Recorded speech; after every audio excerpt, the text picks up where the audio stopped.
Places like Las Vegas and Atlantic City, strongholds for sports betting in the U.S., but that vice grip is loosening as access opens up in new areas of the nation, even Big Sky Country. Gambling's kind of always been a sin concept in Montana. It's become more and more accepted. That's Taylor Alonzo, manager of Katie O'Keefe's in Missoula.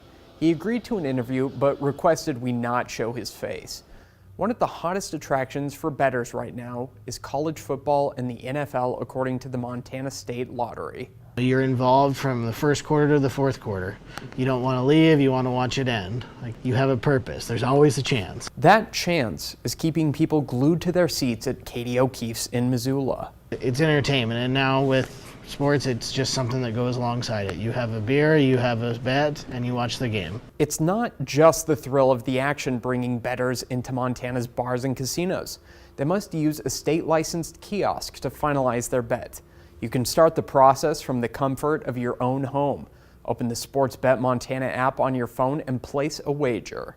There's just one final step, and that's to actually go inside. See, thanks to a geofence, you need to actually be near the kiosk for it to work. Casinos and bars are benefiting from the foot traffic and the 3% commission on bets placed through their kiosks. The state is cashing in as well. I think the interest was always there. It's just still relatively new that there was a way to do it. Daniel Iverson is with the Montana Lottery, which manages sports betting in Montana. He's watched sports betting take off since Montana legalized it in 2020. It's been growing exponentially, and a lot of that has to do with expanding the retailer network.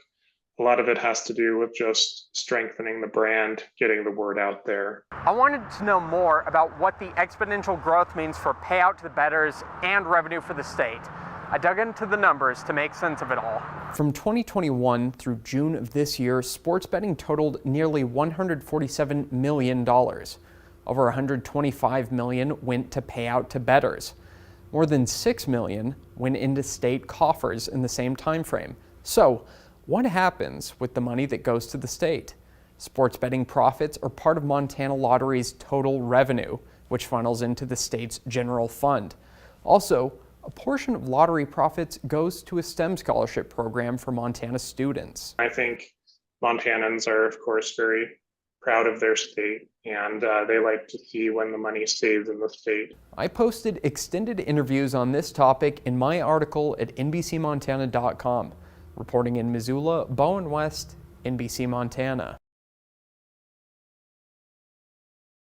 Tonight, we've been combing through Montana's tax collections from 2023, searching for surprises in Montana's economy. One skyrocketing trend caught our eye. Investigative reporter Bowen West explains.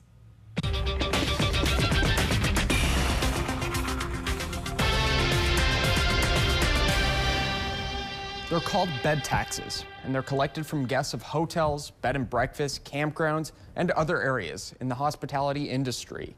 Revenue from bed taxes shot up a whopping 132% in Montana since 2019. That shakes out to over $50 million of tax revenue in 2023, a slice of the nearly $6 billion visitors spent in Montana last year. The rapid growth is a signal of the state's booming tourism industry. We are a top industry in Montana. Melissa Weddle has made it her mission to find out who's coming to Montana and why. She's the director of the Institute for Tourism and Recreation Research at the University of Montana. We ask them why they're coming here, where they've come from, their entry points, and how much they're spending. But there's more to the bed tax surge than meets the eye. Weddle says bed tax revenue is going up because of inflation.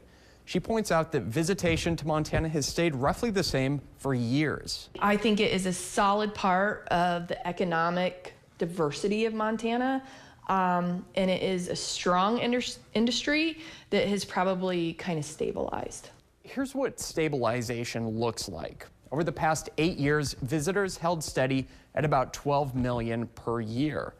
And the majority, 4 out of 5 of those people, have been here before and are making a return visit. Here's another twist to the bed tax story. Previously, the tax's primary goal was to bring in more visitors. The revenue stream would fund a pool of money the state would use for tourism promotion. But Weddle says the state is moving towards destination stewardship, a way to use funds to better help communities and the tourists visiting them. How do we align funds, take money, support communities, build out some of this infrastructure that supports their visitation numbers, but then also helps with residents' quality of life? The question remains, will the current numbers help finance Montana's future? According to Weddle, it's all a balancing act. What are sustainable numbers? What are numbers that local communities are comfortable with, knowing that tourism is a critical part of their economy? Reporting in Missoula, Bowen West, NBC Montana. And as always, if you have a question or a problem you want to send our way, write down our email, nbcmontanatips@sbgtv.com. We're always working for you to get the answers you need. First, as some out-of-state vehicle owners are drawn to Montana to avoid taxes and high registration fees back home. The secret, forming a Montana LLC. NBC Montana's Phil Howard and Bowen West explain how the process works and why some other states are cracking down. You see Montana license plates around town every day. But what about this one in Arcadia, Arizona? Or this one in Miami, Florida. Or this one in Albany, Ohio. It isn't uncommon to see Montana plates far from home. But while it might save some people money, for others, it's raising red flags. And they are encouraging this because it is a revenue driver for the state of Montana.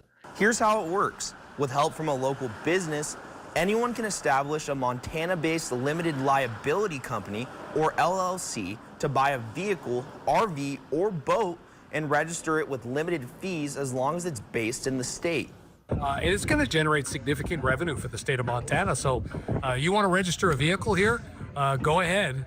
You're just going to pay a little extra fee. Other states say they're losing out on serious money. NBC Montana reached out to several states, including Wyoming, Utah, and California, all voicing frustrations, saying they're taking the matter into their own hands. California DMV told us they are investigating California residents with a vehicle registered out of state. Wyoming passed laws requiring residents to prove their vehicles really belong out of state, or else they have to pay up. And Utah's new law combines databases for insurance and registration to find differences and report findings. It's coming out as a bigger and bigger issue throughout the country, because they're advertising all over. In any state that has a sales tax, they're advertising there. Brammer believes his state and others are losing out on millions of dollars in revenue. Meantime, in the most recent legislative session, Montana increased the price of registration in the hopes that more money comes into the treasure state. Would you say the revenue it generates in the state outweighs the cons for other states? Well, I'm mostly concerned about Montana. Some states are upping enforcement and trying to get what they're owed, using fines, back taxes, and even criminal charges. It's not just Montana, but they're the primary one.